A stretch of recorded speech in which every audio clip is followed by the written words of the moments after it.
नमस्कार दोस्तों, आज हम जानेंगे इसरो के बारे में कुछ इंपॉर्टेंट फैक्ट्स जो आपके आने वाले एग्जाम में बहुत हेल्पफुल हो सकते हैं। तो चलिए शुरू करते हैं। इसरो, जैसा कि आप सभी जानते होंगे, ये एक स्पेस एजेंसी है इंडिया की। इसरो का फुल फॉर्म है इंडियन स्पेस रिसर्च ऑर्गेनाइजेशन, यानी कि भारतीय अंतरिक्ष अनुसंधान संगठन। इसका जो मुख्यालय यानी कि हेडक्वार्टर है वो कर्नाटक की राजधानी बेंगलुरु में स्थित है और इसकी जो स्थापना हुई थी 1969 में हुई थी 15 अगस्त के दिन। इसरो के फॉर्मेशन के बाद 70s में हमने कई सारे सैटेलाइट्स यानी कि आर्यभट्टा, भास्कर, रोहिणी, एप्पल जैसे सैटेलाइट्स हमने लॉन्च किए सक्सेसफुली। इसरो एजेंसी की सबसे खास बात यह है दोस्तों कि भारत के प्रधानमंत्री को डायरेक्ट रिपोर्टिंग करता है, अपना विवरण भेजता है। तो यह प्रश्न एग्जाम में आ सकता है कि इसरो अपनी रिपोर्टिंग किसको करता है, तो वो प्रधानमंत्री को करता है। इंडिया में इनकोस्पार यानी कि Indian national committee for space research की स्थापना 1962 में भारत के पहले प्रधानमंत्री जवाहरलाल नेहरू और अंतरिक्ष कार्यक्रम के फादर विक्रम साराभाई ने की थी और 1969 में इसका नाम बदलकर इसरो कर दिया गया था 15 अगस्त के दिन। दोस्तों, अमेरिका, रूस, फ्रांस, जापान और चाइना के बाद इंडिया एक ऐसा देश है जिसके पास रॉकेट लॉन्च करने की खुद की क्षमता है और सैटेलाइट बनाने की भी और रॉकेट बनाने की भी। इसरो का पहला उपग्रह अगर आपसे पूछा जाए एग्जाम में तो वो था आर्यभट्टा। 19 अप्रैल 1975 को रशिया की मदद से हमने इसे लॉन्च किया था, बहुत ही इंपॉर्टेंट है।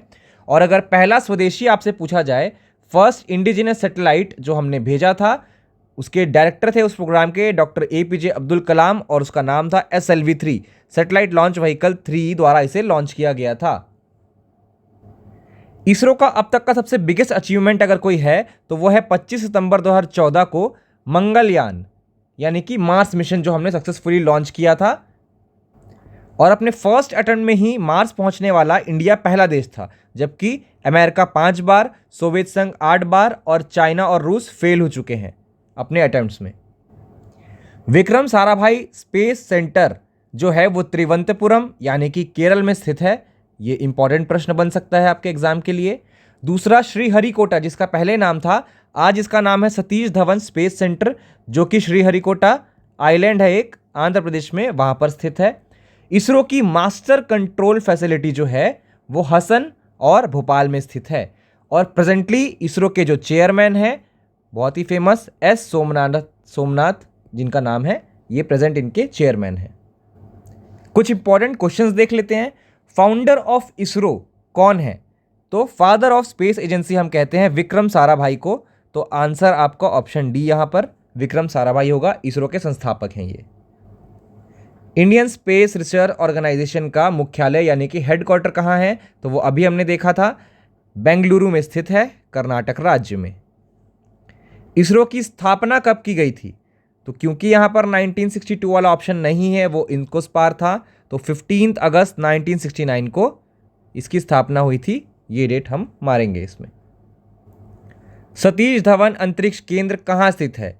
तो मैंने बताया था श्रीहरिकोटा नामक आइलैंड में, आंध्र प्रदेश में ये स्थित है श्रीहरिकोटा। मिशन मंगल फिल्म में आपने देखा होगा, श्रीहरिकोटा के बारे में डिटेल से दिखाया गया है। विक्रम साराभाई अंतरिक्ष केंद्र केरल के त्रिवंतपुरम में स्थित है। विक्रम साराभाई, जहां से पहला साउंडिंग रॉकेट साइकिल में लॉन्च किया गया था। साइकिल में लॉन्च नहीं किया गया था, साइकिल में उसके कई सारे पार्ट्स लेकर गए थे और वहां से एक चर्च के सामने से हमने उसे लॉन्च किया था। इंडिया का पहला सैटेलाइट कौन सा है, पहला उपग्रह? तो वह है आर्यभट्ट, जो कि 19 अप्रैल 1975 में लॉन्च किया गया था रशिया की मदद से।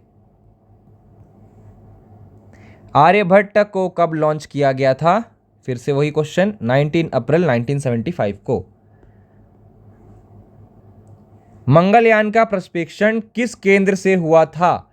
मिशन मंगल आपने अगर फिल्म देखी होगी अक्षय कुमार की तो आपको पता होगा, सतीश धवन अंतरिक्ष केंद्र श्रीहरिकोटा से हमने इसे लॉन्च किया था। उस स्थान का नाम बताइए जहां से चंद्रयान-1 को लॉन्च किया गया था। तो ये था विक्रम साराभाई अंतरिक्ष केंद्र, त्रिवंतपुरम से हमने इसे लॉन्च किया था। बहुत ही इंपॉर्टेंट है, ध्यान में रखेंगे। चंद्रयान-1 की बात हो रही है।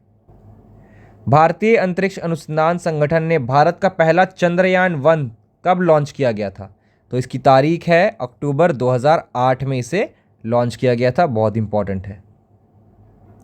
अगर आपसे चंद्रयान 2 के बारे में पूछा जाए तो वो जुलाई 2019 में लॉन्च किया गया था, जो कि सक्सेसफुल नहीं रहा था। और सबसे इम्पॉर्टेंट, चंद्रयान 3 जो है हम जून 2023 यानी कि अभी 2 महीने बाद लॉन्च करने वाले हैं। बहुत ही इंपॉर्टेंट हो जाएगा ये एग्ज़ाम के पर्सपेक्टिव से। तो ये थी कुछ इंपॉर्टेंट पॉइंट्स जो कि आपके आने वाले एग्ज़ाम में पूछे जा सकते हैं। मिलते हैं आपसे अगले वीडियो में। Thank you.